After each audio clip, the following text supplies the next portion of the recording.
Hi, welcome to First Things First. I'm Tom Iselin, and this is the show where you learn how to build a thriving nonprofit and live inspired. Have you ever felt like you did everything right to nurture a relationship with a donor and they still didn't make a gift? I sure have. In this short video, I'm going to show you one simple concept that will help put this problem into perspective.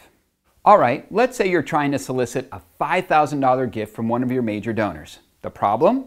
The donor that once picked up your phone calls on the first ring or was always eager to meet you for lunch has suddenly gone silent. What gives? When I first started fundraising, my reaction to a situation like this was typically an overreaction.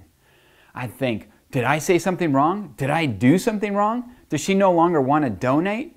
Has she decided to support another nonprofit? But what I learned and what I want to share with you today is this. A donor's willingness to make a gift and the size of their gift may have nothing to do with you and your nonprofit and everything to do with their circumstances. Hey, stuff happens. A donor may not be returning your calls because they've had a sudden surgery. They may delay giving because they're in the throes of buying a house or paying a ginormous tax bill. Or they may have stopped giving because they're moving out of state or feeling depressed. The lesson? Don't sweat the stuff you can't control. If you discover your donor is facing adversity or change, express some empathy and grace and exercise patience. Ask the donor how they would like to be kept informed and remain connected. Keep the pressure off and turn the compassion on. If you do this, you'll win the hearts and pocketbooks of donors because they'll learn that you care more about them than their money. Okay, I've told you you shouldn't sweat the things you can't control. But when raising money, you should sweat the things that you can control. Why? Because the willingness of a donor to make a gift and the size of the gift may have nothing to do with the donor's circumstances and everything to do with you and your nonprofit. A donor may stop giving because you didn't thank them. Or they may stop giving because they felt unappreciated or you were unreliable. A donor may give less because you haven't explained how their gift is making a difference. Or they may delay giving because you keep sending impersonal emails. To be a standout fundraiser, you need to sweat the stuff you can control.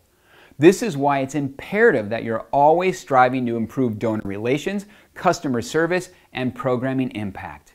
You must show donors that their money is making a difference and that you care about them.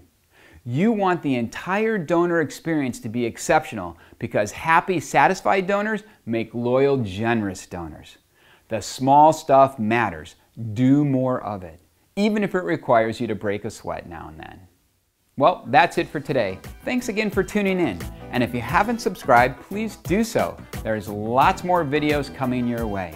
And as always, keep fueling your passion and giving back because the world needs more people like you to make it a better place.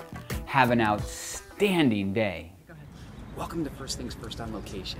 I'm here at the hall in the background at the Vintage Plains of Tennis. So welcome, tune into my show next week when I'll be hosting, I don't know what, but it won't be tennis. But whatever you do what's right for your nonprofit, not what's convenient or easy. I'll see you next week. Thanks for tuning in.